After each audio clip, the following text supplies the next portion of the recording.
Di YouTube itu ada ya banyak lah ya. Syukur, kapok, bongko, mate, diazab, bla bla bla. Sebenarnya itu hanya segelintir ya. Banyak umat yang mendoakan baik. Saya lihat itu YouTube-nya itu diazab, stroke gitu kan itu ada satu ekor cebong yang motong kambing itu urunan minta urunan di YouTube itu pun cuma dapat 2 ekor ya. Nah, poin kedua yang saya khawatirkan takutnya ya, walaupun Anda mungkin nggak mungkin sampai ke sana mikirnya, takutnya doa itu, omongan itu balik ke dirimu.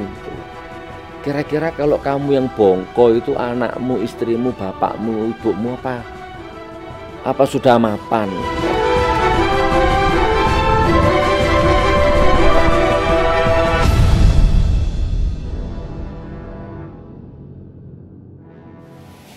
Nggih. Yuk. Assalamualaikum warahmatullahi wabarakatuh. Masuk deh. Assalamualaikum warahmatullahi wabarakatuh. Alhamdulillahirabbil alamin. Alhamdulillah ya Allah.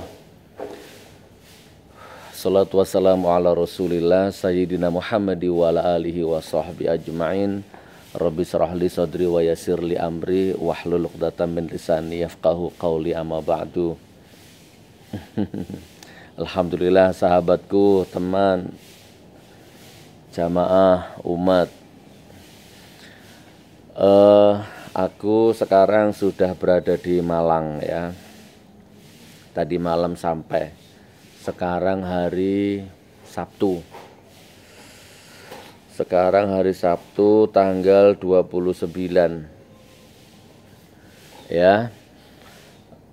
Ya sekedar cerita, sekedar klarifikasi, sekedar berbagi ya. Kronologi yang sebenarnya. Mudah-mudahan manfaat. Ya seperti biasa, memang zamannya seperti ini ya. Di media sosial ya rame seperti itu atas kejadian kemarin. Ada yang sedih, ada yang mendoakan baik, dan ada yang ngapok-ngapokkan, ada yang bongkok-bongkokan gitu kan. Oke, jadi gini teman, bismillah, intinya alhamdulillah saya sehat, nggak ada apa-apa. Jadi mudah-mudahan ada hikmah yang dipetik ya teman ya dari cerita ini. Kurang enggak apa-apa lewat sini, enggak apa-apa. Jadi gini saudaraku, kurang 5 hari sebelum berangkat ke Padang itu memang bumi ini kayak ngelieng terus. Dan anehnya itu kalau ada di rumah ini aja, tanya sama istri dia, sama-sama Dik Nur itu. Jadi kalau masuk ke rumah ini geliang gitu, muter bumi ini. Terus tapi kalau di luar rumah ndak. Lebih parah lagi kalau masuk ke kamar itu. Deng ngerebah di bantal gitu langsung tuh. Ya, saya orang yang paham ya, sedikit banyak ngerti lah sugesti-sugesti begitu itu paham.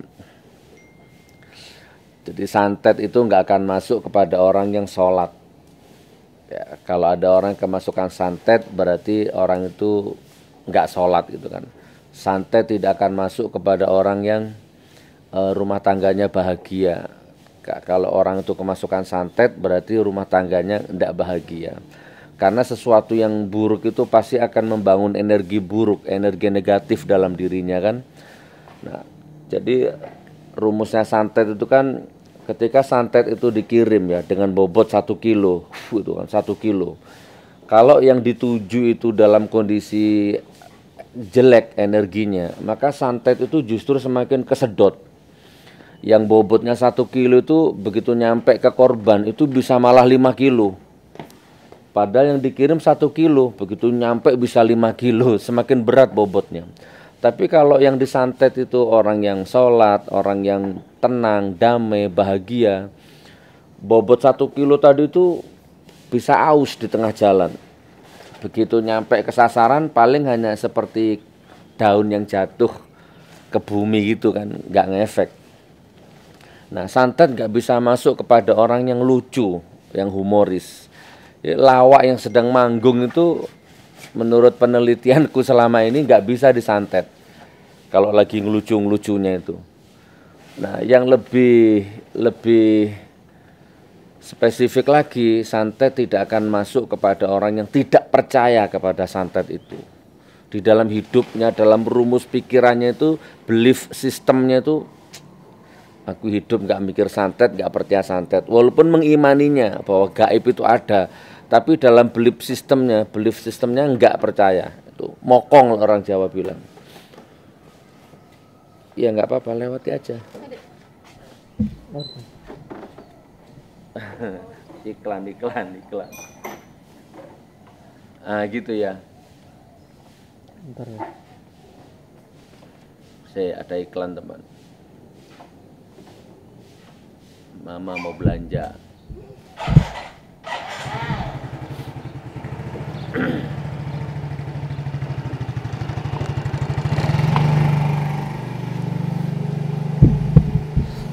Itu sepeda motor tuh dulu kenang-kenangan di Banyuwangi. Waktu jadi motivator Avail, multi level Avail. Oke, sampai di mana tadi? Oke, jadi bab-bab seperti itu saya paham ya. Santet itu tapi begini maksudnya teman, hidup ini tetap relatif ya. Di atas syariat itu, di atas hukum-hukum pakem syariat itu sesekali itu ada kejadian yang di luar itu gitu loh. Maksudnya gini, secara syariat kan santet gak masuk kepada orang yang sholat, kepada orang yang rumah tangganya bahagia, kepada orang yang dablek, kepada orang yang mokong, kepada orang yang delodok lah jare wong Jawa ya. Terutama nggak bisa masuk kepada orang yang beriman. Itu kan standar syariatnya kan begitu. Tapi dalam momentum tertentu Allah punya wacana lain, Allah punya rahasia lain. Nabi Muhammad pernah kena santet juga, pernah kemasukan sihir.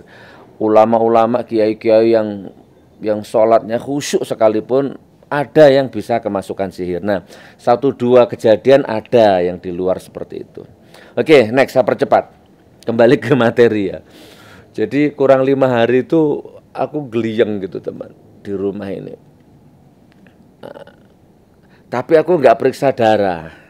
Istri, anak, Lia itu nyarankan aku tensi darah. Nah, dan ini juga entah ini keburukan, entah ini kebiasaan buruk atau ini kesalahan, saya nggak ngerti. Saya paling anti ya berurusan dengan dokter. Nggak usah ditelan mentah-mentah. Seumur-umur saya masuk rumah sakit itu ya paling 2 kali. Waktu kemarin jatuh di Riau dulu itu.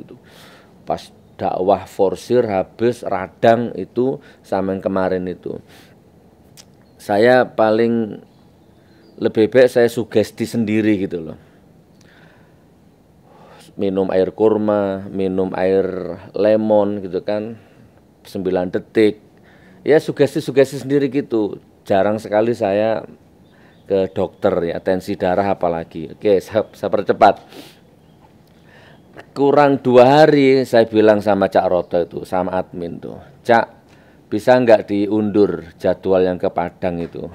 Diundurkan, di cancel lah kalau bisa. Jadi aku muter dunia kita, muter gini dong. Terus Cak Roto nego sama yang di Padang, ternyata kalau bisa jangan gitu kan, jangan ditunda. Karena persiapannya sudah matang, kasihan yang ada di Padang. Oke. Kalau gitu ada waktu 2 hari itu saya pakai istirahat bener gitu kan. Istirahat, tapi nggak minum obat dokter, nggak tensi. Saya potong ceritanya, berangkat lahirnya ke Padang itu kemarin itu teman. Nah, hari pertama di Padang, dakwah itu udah muter itu. Kurang darah mungkin ya, vertigo atau apalah ya, muter. Lah ya kalau jatuh kok enggak yang di malam pertama itu. Di malam pertama itu kan di kota, di jantung kota. Kalau jatuh di situ kan enak. Ya, fasilitasnya lengkap semuanya kan. Nah hari kedua ke Payakumbuh. jauh ya, mungkin karena perjalanan jauh itu, karena macet jadi hampir 4 jam. Nyampe di hotel itu agak sore, menjelang maghrib, langsung berangkat ke lokasi kajian. Itu pun masih nempuh perjalanan agak jauh, pinggiran. Nah, itulah terjadinya. Geliang, nah, jatuh di situ. Terus dibawa ke rumah sakit, ditensi, lambat-lambat saya dengar 80 lah tekanan darah itu. Tapi tidak lama kemudian, kayaknya cuma 2 jam di situ, saya minta pulang ke hotel aja. Disarankan untuk rawat inap di situ, tapi saya nggak mau. Saya ke hotel, balik ke hotel. Saya percepat teman ya. Terus besoknya kalau nggak salah ya subuh itu Cak Roto menyarankan saya balik. Dah Gus, masih ada 3 ya, ada 3 titik ya, masih ada 3 hari lagi itu. Gus, cancel semua, saya sudah ngomong sama panitia. Dah Gus Nur sekarang pulang ke Jawa Timur dulu, karena Senin harus sidang. Senin harus ke Palu, Selasanya harus sidang, Rebonya harus ke Medan. Masih panjang jalan Gus. Gus Nur sekarang istirahat, ada waktu 3 hari istirahat di Malang. Nah, saya bilang sama Cak Roto, Cak, aku lek mulai kalau aku pulang ke Jawa itu juga nggak kuat. Feelingku loh ya, menempuh perjalanan itu kayaknya nggak bisa. Aku lebih baik tak istirahat di sini, gitu. Nanti jadi Senin langsung ke Palu. Terus Cak Roto mengiyakan, oh ya sudah terserah Gus Nur gitu. Nah, terus panitia saya panggil, kan dijaga sama panitia itu di hotel. Pak Haji Akil namanya, bukan Akil Sirot, Kiai Haji Akil Degani. Pak Haji, saya kalau pulang ke Jawa, kayaknya saya juga nggak mungkin ya menempuh perjalanan jauh. Nah, saya tak istirahat di sini, tapi daripada saya tidur-tiduran di hotel, lebih baik tetap kajian. Ya kan tinggal duduk aja di forsir, duduk nyantai lah kajiannya. Jadi sampaikan ke panitia-panitia yang lain, kajiannya nggak usah dibatalkan. Saya punya prinsip begitu, kan yang ngedrop hanya tekanan darahku. Semangat kan enggak, sugesti kan enggak gitu kan. Terus kemudian lah ini kan sudah dalam kondisi safar, sudah jauh dari keluarga. Nah kalau Allah misalkan mentakdirkan aku mati hari itu, ya mending mati di masjid pas kajian kan daripada mati di kamar hotel. Dah Pak Haji, salamkan, nanti kita kajian. Gitu. Bila perlu kalau memang diperlukan infus, diinfus nggak apa-apa, tapi tetap kajian, pelan-pelan. Pilihannya gitu loh, teman. Mau pulang ke Malang juga kejauhan, udah tak ukur tuh kayaknya udah lelah malah tambah ngedrop. Udah lebih baik tetap bertahan di Padang selama 3 hari, tapi untuk apa juga bertahan kalau cuma tidur? Ya kan mending kajian gitu.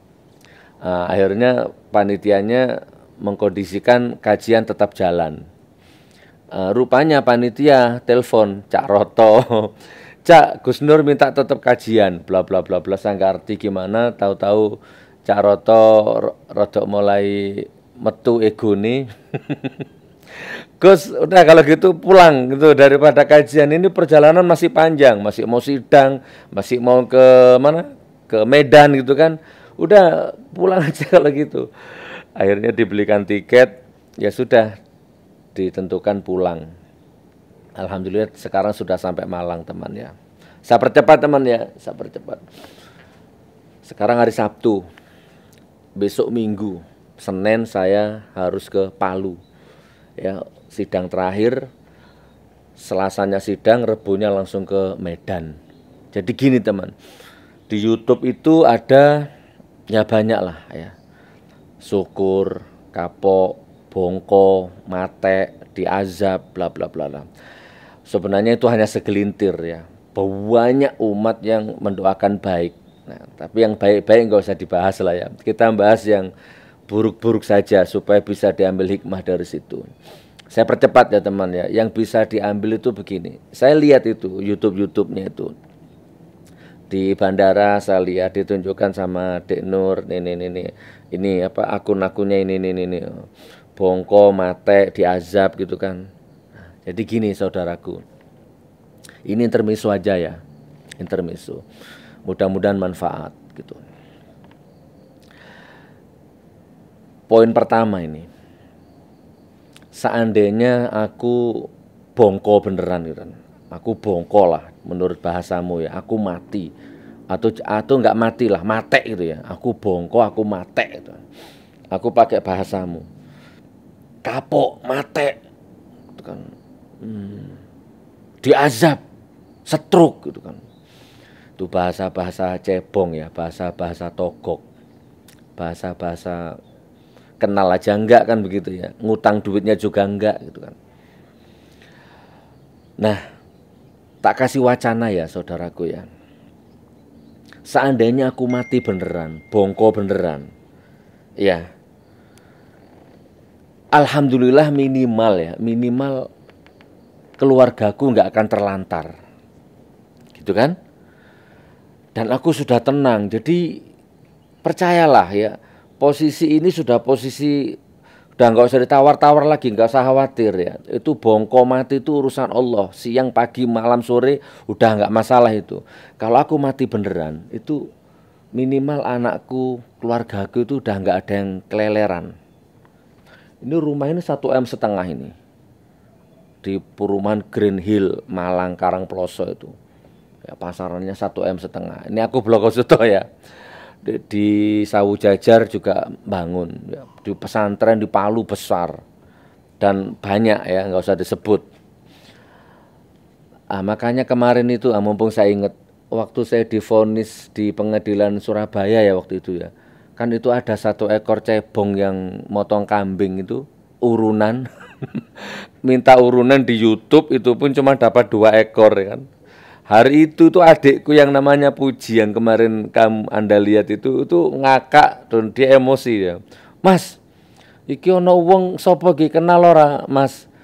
Motong wedhus loro. Piye di syuting piye? Padahal waktu itu aku punya kambing 100 ekor. Tapi kan kita nggak explore untuk apa gitu loh. Momentum-momentum seperti itu kan banyak orang nggak tahu. Ketawa aja. Oke. Kalau aku bongko, percayalah. Kamu nggak dapat untung apa-apa dan anakku nggak akan keleleran, keluargaku nggak akan keleleran. Itu poin pertama. Nah, poin kedua yang saya khawatirkan, takutnya ya, walaupun Anda mungkin nggak mungkin sampai ke sana mikirnya, takutnya doa itu, omongan itu balik ke dirimu gitu loh. Kira-kira kalau kamu yang bongko itu anakmu, istrimu, bapakmu, ibumu apa sudah mapan gitu kan. Gitu loh saudaraku ya, hati-hati teman. Kalau azab itu enggak lah, insya Allah ya. Aku kan hanya mengkritik penguasa yang aku yakini hakul ya, ainul yakin ya, hakul yakin penguasa itu dolim. Nah, dan itu aku pertanggungjawabkan di hadapan Allah gitu kan.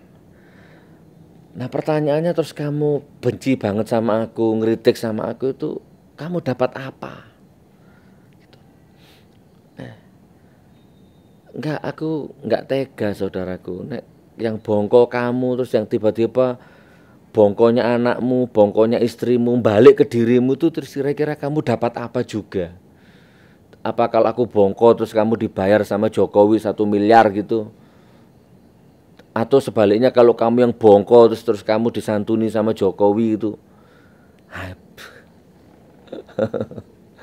Oke ya saudaraku ya, nanti kapan-kapan kita bahas bab khusus itu. Ternyata kayaknya perlu itu kita bahas itu kapan-kapan tuh.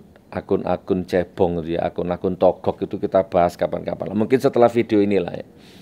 Kita kasih wacana, kita refleksi pelan-pelan ya. Percuma kalau aku salah gitu ya, rame tuh di YouTube itu. Jadi pahlawan semua, mengambil keuntungan dari kesalahanku. Banyak.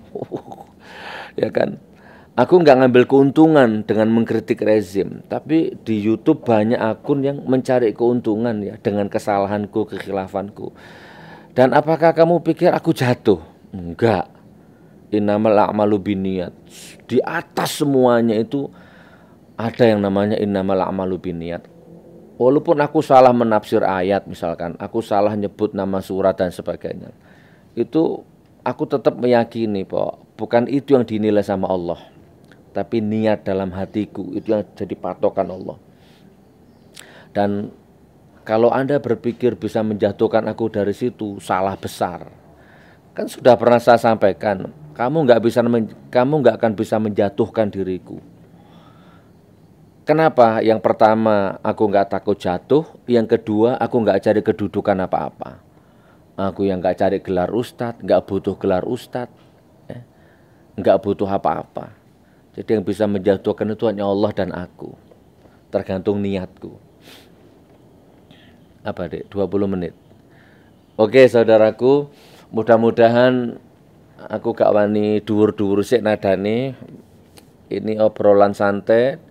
Jadi alhamdulillah sekarang aku di Malang, ya masih pemulihan, sehat. Biasalah orang sakit itu kan bukan diazab, ini hanya kecapean, ya kelelahan, ya kan. Saya tidur itu nggak normal, tidurku itu paling hanya 2 jam itu untung-untungan dalam seminggu itu. Ya banyak sekali pekerjaan yang harus diselesaikan.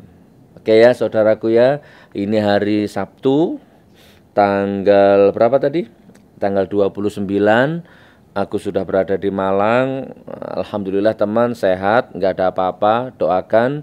Besok Minggu masih ada 1 hari di Malang. Senin aku berangkat ke Palu, vonis hakim, putusan hakim. Nah, Selasanya sidang, Rebunya ke Medan. Masih panjang perjalanan. Insya Allah aku bersyukur sama Allah ditakdir dalam 100% itu alhamdulillah sama Allah aku ditakdirkan 60-70%-nya itu habis di jalan Allah. Bersyukur banget. Jadi untuk keluarga, untuk hidup normal itu paling hanya 30% lah. Ya, tapi yang 70-60% itu kita udah safar, mikiri santri, mikiri orang lain gitu kan. Kurang lebihnya seperti itu. Barakallah, barakallah, barakallah. Cukup ya teman ya, sehat ya, nggak ada apa-apa, hanya ngedrop aja, di tensi hanya 80, tapi satu yang masih menjadi misteriku, lek mlebu omah gliyeng. Itu tak cuari itu benang merahnya itu. Masa iki sihir, masa ono sihir itu. Tak cari, tapi aku masih setel dablek aja. Lek metu enggak dulur? Di luar enggak, begitu masuk itu tuang gitu. Ya ini lagi bermain perasaan tasawuf ya, lagi bersufi-sufi dengan energi apa itu.